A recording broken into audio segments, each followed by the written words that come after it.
Welcome. This is Tom Rush Reviews. Today we're going to have a little bit of a look at the BeaverCraft. This is the leather paddle strop, and it's what I got off Amazon just to I've got a smaller strop and I thought I'd try a bigger one, so I thought I'll give you guys a look while I have a little bit of a look at this one. It's made in the Ukraine. It's the LS1P1, and you've got your little code back there. You can get your tips and tricks online, so let's have a look. What do we got here? Oh, whoa, we've got the compound, the green compound, which we're going to need to apply. So we'll give this one a go. How's that look? Looks like green compound. Basically, it's a fine grit that's mixed and melted with wax. Makes it easier to apply and much harder to get off. But that's the form this one comes in for the strop. And so we got a little learn to make all your knives razor sharp. There you go, step one.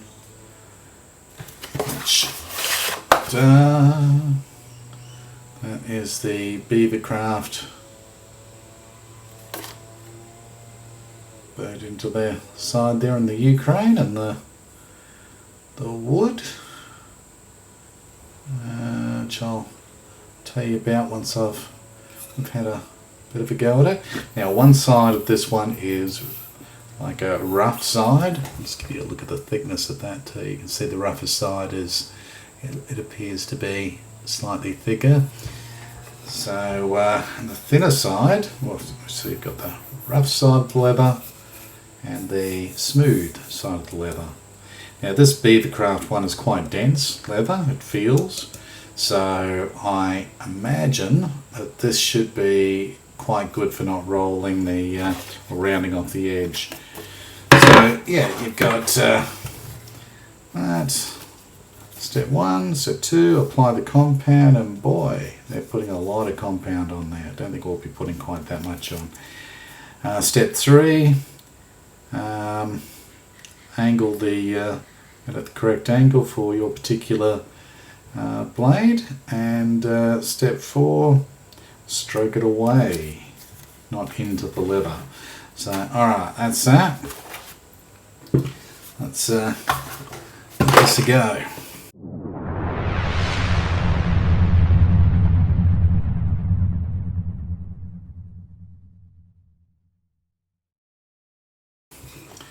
So, okay, I'll rub some of this onto the smooth side of this one. Why? Why not? Okay, so I'm just gonna... Now just remember, there's no right or wrong way of doing something. There's better ways, much better ways, but this will do the job. And steels like M390, your super steels, your L-Max, your the other steels, that any of them that line up in that S30V or above range, S20V, your 3V, your 4V, all these sort of steels are incredible. They retain an edge for an incredibly long time. So if you expect to sharpen them as fast, you're going to be sorely disappointed. So ultimately, you're looking at a lot more work involved in sharpening a knife that has a much greater blade retention. Give that a try. Just nice, light, smooth glides. Back, forth. Now, I'm cheating a little bit. This is a Warncliffe sheep's foot Warncliffe style of blade on this one, so it does make the job easier because yeah, you don't have there's pointier curving tip. So, but hey, it will suffice for now.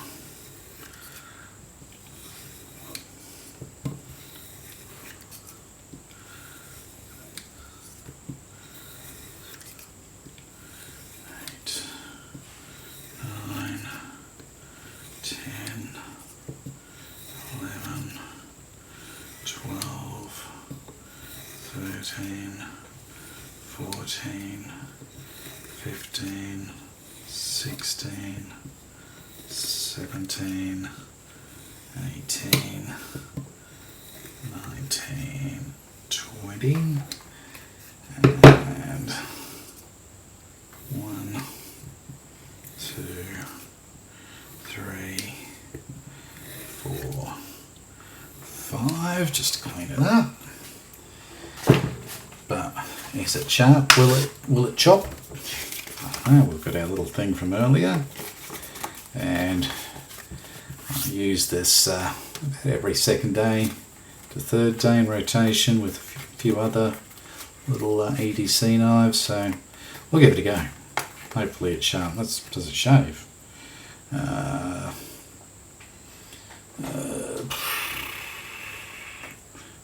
give that a go. Just there. Try not to chop myself.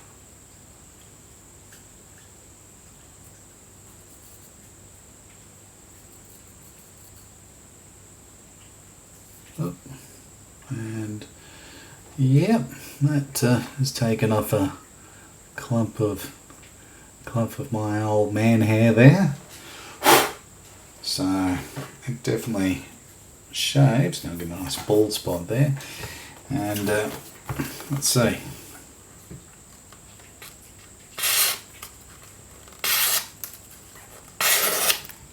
So yeah.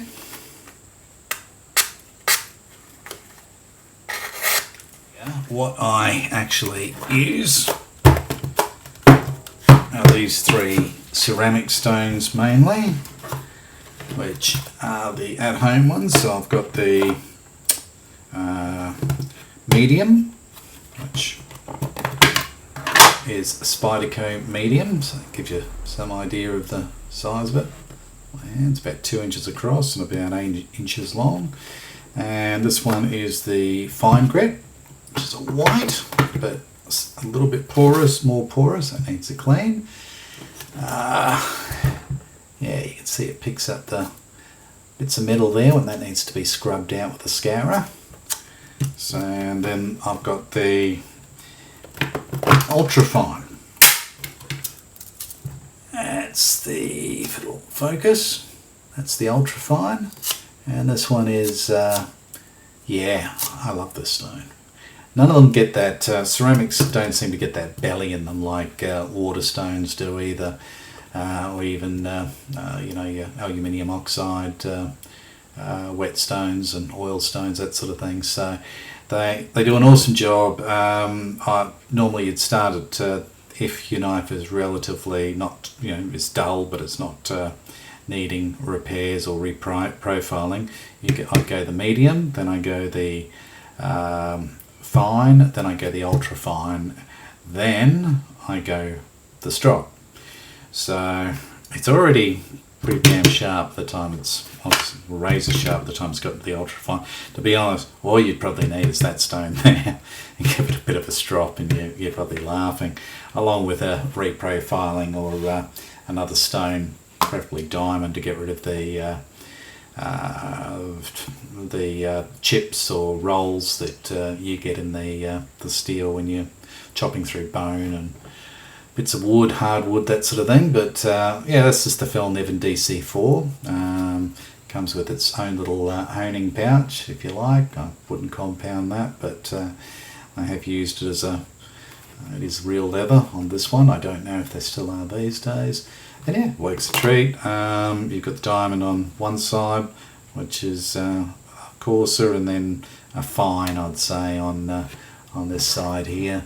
These stones are fantastic. if they come to you correctly. I have had one that they've just glued together. If I can get it back out, so the metal diamond part there, it's just a metal plate with the diamonds adhered to them through some probably epoxy resin or something, and then you've got the ceramic stone underneath. And I have had ones of because I've had a few of them, and it's come away, which you could always re-glue, but then it may not sit right. So, but they're an excellent stone. That's what I'm trying to say. The earlier ones, like 15 years ago, did come much smoother, and now they're quite a bit rougher, and you've got to work. They sort of tell you that it's your job to, don't worry. The more it'll feel rough, but the more you, to sharpen a knife on it, the smoother it becomes. And that could well be true, but yeah, it takes a long time. I prefer they did it. That's what I'm kind of paying for. So anyway, I'm not complaining because I love them, and I buy them regardless, and I do buy them regardless. So that just happens to be an older one that's very smooth and came that way. So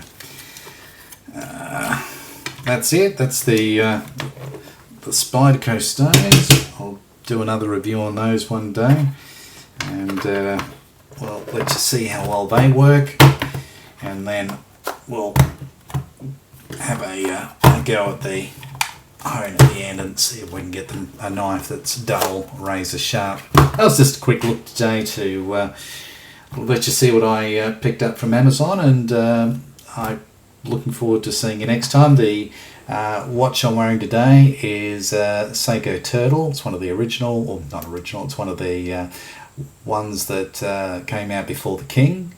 The King has the sapphire crystal.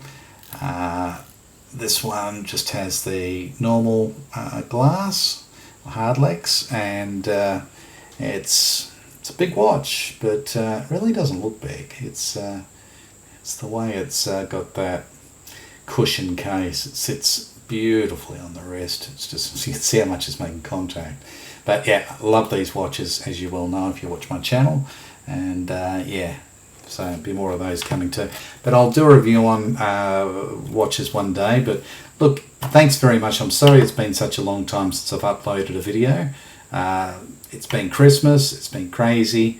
I've had holidays, that sort of thing. So I would love you to come back. I'd love you to subscribe. So if you could hit that subscribe button if you'd like to see more content. And if you could, please click the like if you liked it. If you didn't, don't. And if you would like to leave a comment, maybe you've got some suggestions for me. I'd love them.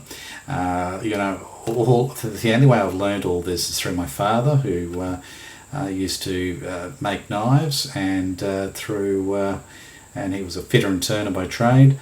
And I'd like to glean as much information that I can from everybody else. So anything you can offer in comments, if I've said something incorrectly, I'm happy for you to give me a kick up the bum and say, hey, that's not right. Alright, so please leave a comment, and if you would like to, and I'll see you before you know it, and I'll have many more things up for review. Okay, so have a good one. This is Tom Rush signing off. Rush Reviews. Thank you. Bye bye.